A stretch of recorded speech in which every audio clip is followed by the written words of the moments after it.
Hey Wilds, Lauren Wild, the Church Witch here. Happy full moon in Gemini. It's not at its exact point yet, but we're getting close within a few hours. Um, Full moon in Gemini is ruled by Mercury, and Mercury is both the magician, the magus, as well as the trickster.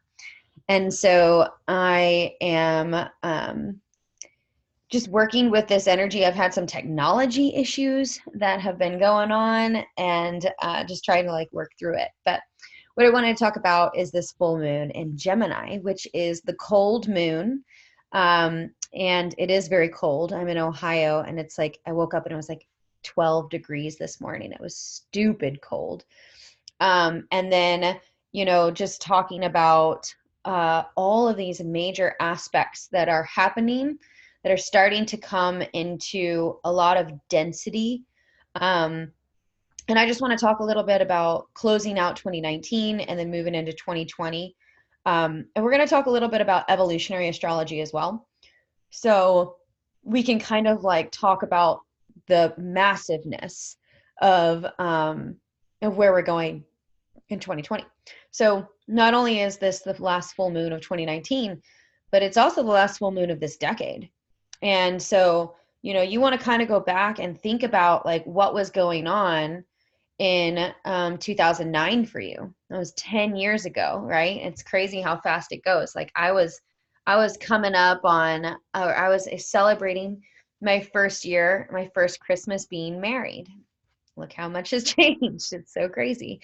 And so, you know, some of the big players, the big aspects with this moon in Gemini is the fact that, and so we can see the moon is up here in Gemini, conjunct the galactic center. And the north node isn't too far away. And so the north node axis looks like it's moving backwards. So it moves in a different direction than the rest of the planets. So eventually the north node is going to move all the way over into Gemini around June, and it's going to shift the axis from Cancer, Capricorn to Gemini and Sagittarius, which we'll talk about more as I keep going. So one of the big things that's happening today is that the moon is full in Gemini, and it is opposing exactly at 19 degrees of the sun in Sagittarius. And this is what makes a full moon. The moon is full when the sun is directly opposite the moon. Okay, so if you have natally, which means what you were born with, if you have sun opposite moon, that means you're born on a full moon. If you were born with the moon in conjunction with the sun, then you're born on a new moon. Okay, just a little fun fact for you. I was born on a full Aries moon. Tells you a lot about me. But yes, so the other aspect is that it's making a T square to Neptune. Okay, so you can see how there's these massive like crosses. Okay, and so what we're looking at is this T square to Neptune right here, and then it pops up to the moon in Gemini, and then it goes down to the sun in Sagittarius, which means that the let out point is over here in Virgo. Okay, and so when we release things through Virgo and energy, we're talking about giving things over to the earth. It's an analyzation process. And Virgo is also ruled by Mercury. So a lot of Mercury energy is mind focused, mental chatter. Okay. So it's a lot of thought process. Gemini is known as like the chatty one, but also serious. And so Gemini is the twins. It has two aspects of its psyche. And we all have multiple aspects of our psyche. We are more than, this one dimensional being. Like we have multi dimensions to ourselves. But Gemini is very good at being able to kind of like shift back and forth. And the reason that it's like that is because it's just curious. Like Gemini has a hard time committing to things because it doesn't believe that there's ever an end to the information. Now, Gemini and Sagittarius are the most similar out of all of the archetypes of the zodiac. They are polarities, but they're very similar. And so why they're so similar is that they're both very like mind oriented. The difference between Sagittarius and Gemini is like they're both really curious, but it's the mindset around it. So Gemini is like very curious, and it is what we call beginner's mind. And Sagittarius is like the sage, wise-minded guru, when it's functioning in its high energy. And so that's where the polarity is that Sagittarius thinks it knows everything. No offense. And it's true though. And Gemini is also like very curious, but it's beginner's mind. Okay. It's very educational. It's curious. It's like, it doesn't believe that there's just like this ultimate truth as much as just like there's always more information. Like it doesn't need to know something to satiate as much as it's like just genuinely curious all the time. Okay. Now, Sagittarius is like, I need to know the absolute truth. And so many Sagittariuses are teachers, preachers, guru, it's like the wise sage part of yourself. Now, Sagittarius is also very well known for what we call Sag mouth, which is just because they believe that they know the truth so much, and they always have humor, and they're just irreverent, like very irreverent humor, is they say things because they know it's the truth, but it can offend people. And now we have Mercury at 4 degrees down here in Sagittarius. And so it's all about speaking your truth. Okay. So we've got a lot of clarity around seeking truth. And where we're going to find that let out point is over here in Virgo. Okay. So Virgo is very grounded. It's very practical. It likes to make lists. It wants to declutter. It wants to eat healthy. It needs a daily routine to kind of ground down into things, which makes a lot of sense because, this Neptune in Pisces energy is so mutable. It's just so changing. It's moving, and it can make us feel very confused and disillusioned and just like off. Okay. So what makes that doubly difficult is that Neptune is the great dissolver. It wants to just clarify things. It wants to remove obstacles so that we see. And then we've got all of these planets. On Christmas Day, I was reading someone's chart earlier. On Christmas Day, we're going to have 7 planets in Capricorn. Like, we're talking about density, okay? Because Capricorn is an earth planet. And so right now, the sun is at 19 degrees of Sagittarius. But, next week it's going to come over here and it's going to conjunct Jupiter and Capricorn. And so Jupiter and Capricorn is all about building the foundation. It's about getting the work done. Okay. So this whole year, Jupiter has been moving through its home sign of Sagittarius, and it's been inspiring us. It's been showing us the higher mind for our lives. It's been very jubilant. It's been very indulgent. But really and truly, the moment, December 3rd, the moment, and like a couple of days before it, we started to feel like the reality of practicality again, of like responsibility and maturity and hard choices. And that's because Capricorn is ruled by Saturn, and Saturn is like big daddy energy. That's like, are you going to be home at time? Did you eat your vegetables? It's very like authoritative in its energy. And it wants to be disciplined. It wants to work towards a goal that is actually going to work. Okay.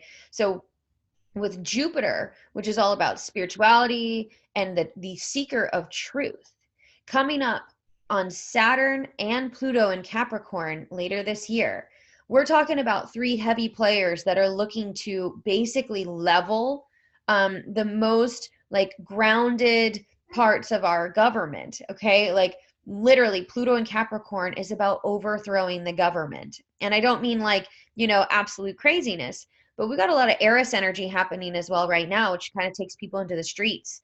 And with the sun in Sagittarius, it's like, we got to be careful this doesn't turn into a dumpster fire. But really and truly, the thing is that everything that we've been doing in 2019 has been a purge to make space for what's coming through in 2020. Now, a lot of people are like, is this energy going to end in 2020? And I would love to say yes. However, Jupiter coming up, like whatever Jupiter does is expand. Okay. So Jupiter is going to come through and expand the energy of Pluto in Capricorn. And as above, so below, on the macro, so is the micro. And what this looks like is like relationships to power struggles. We're going to still be working to kind of like find our truth, find our power. And then Saturn is going to move into 0 degrees of Aquarius in May of 2020. And that is going to be making the way for Jupiter coming through in mid 2020, or in the mid, I think it's around like 2025. And that is where we are going to really see like the leveling out of humanity, right? Because Aquarius is very much about new age. It's about equality. It's non-gender. It's very humanitarian. Like, it wants to see the new world. And so like where we're going is this very different way of doing humanity that is much more like horizontal versus like, you know, hierarchical, is one of the things that I was listening to. One of the evolutionary astrologers that I listened to that was like, yes, that makes so much sense.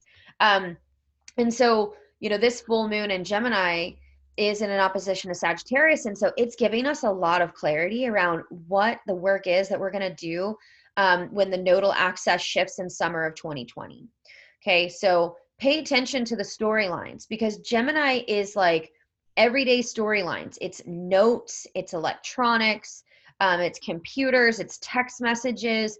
It's like everyday life, okay? And so in Gemini's lower expression of energy, it's gossipy. It's kind of like, you know, negative in its thoughts. It just kind of like chatters, you know, like the chitta, the mind chatter. You know, it's just like always going, and it runs people. It's hyper analytical, you know, hyper anxious.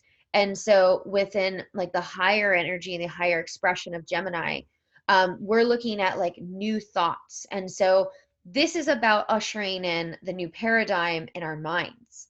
Okay, because like the wave of consciousness that's coming through, that's evolving humanity, is happening through our central nervous systems.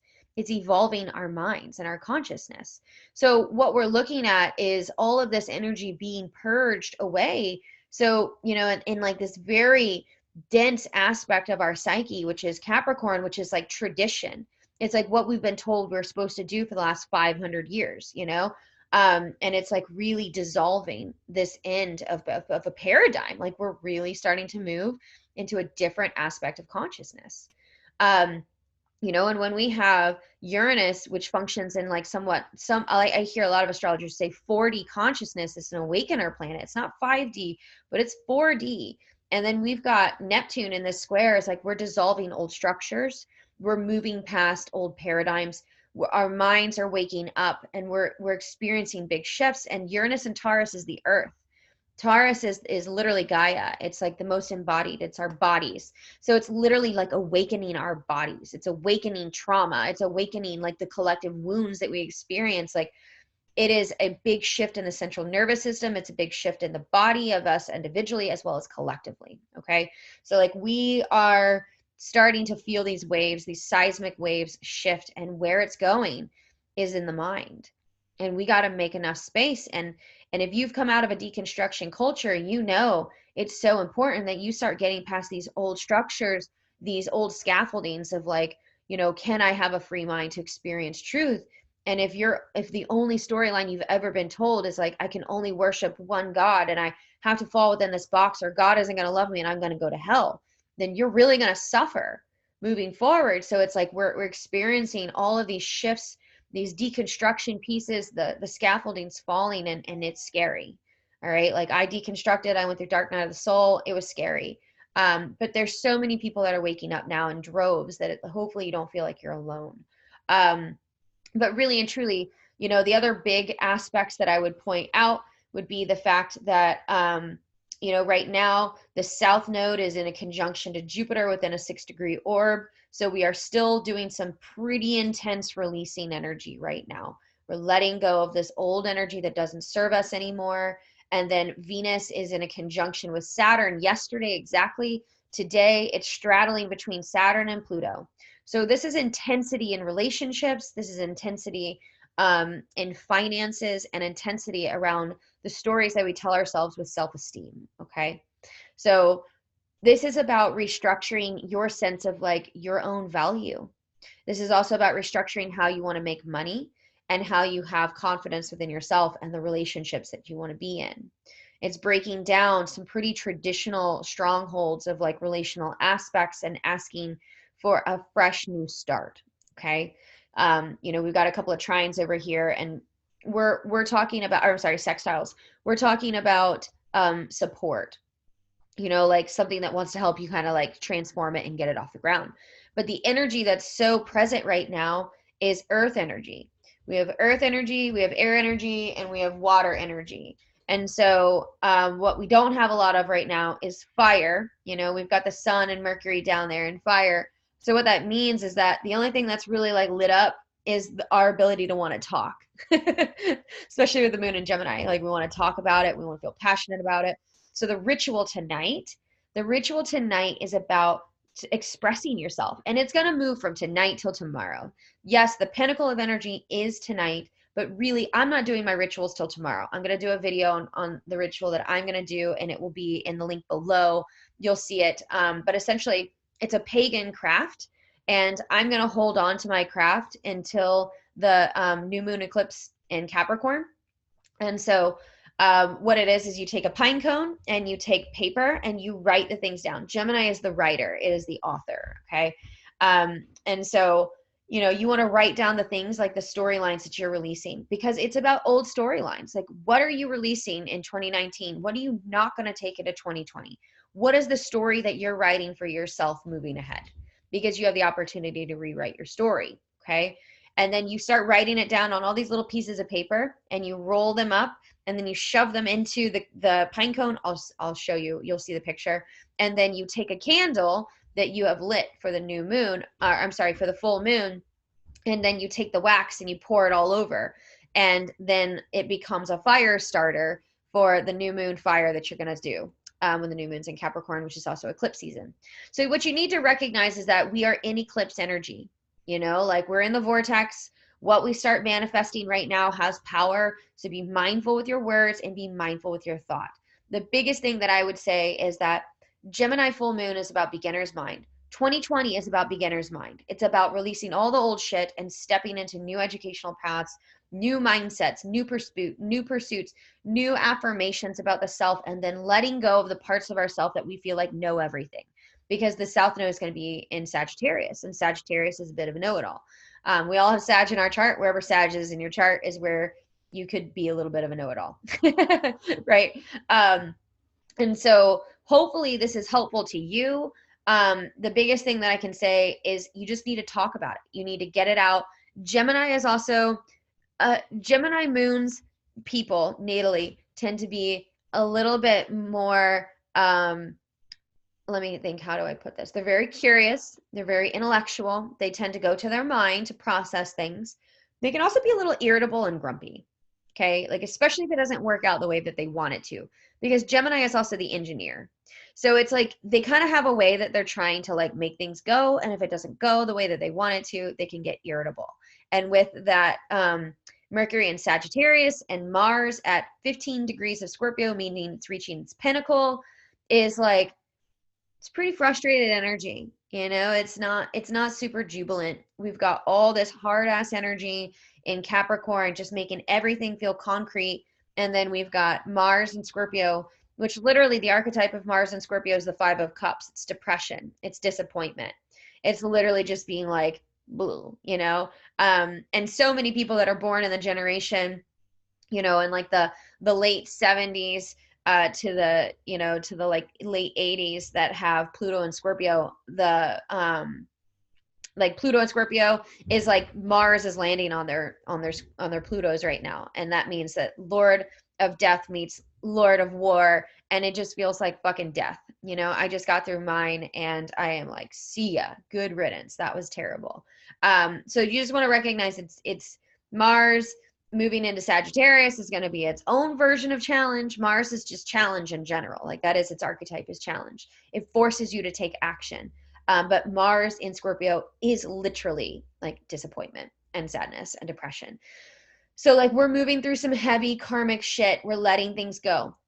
The biggest thing I can direct your attention to is pay attention to the storylines that you are like noticing, like what is playing out.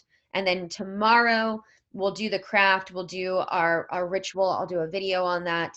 And all of the things will get uploaded so that you know what to do for your ritual tomorrow night, and we can take advantage of 2 nights of a full moon. All right, my friends. I hope that this was helpful to you, and be on the lookout for all the other pieces that are coming along. Okay, good night.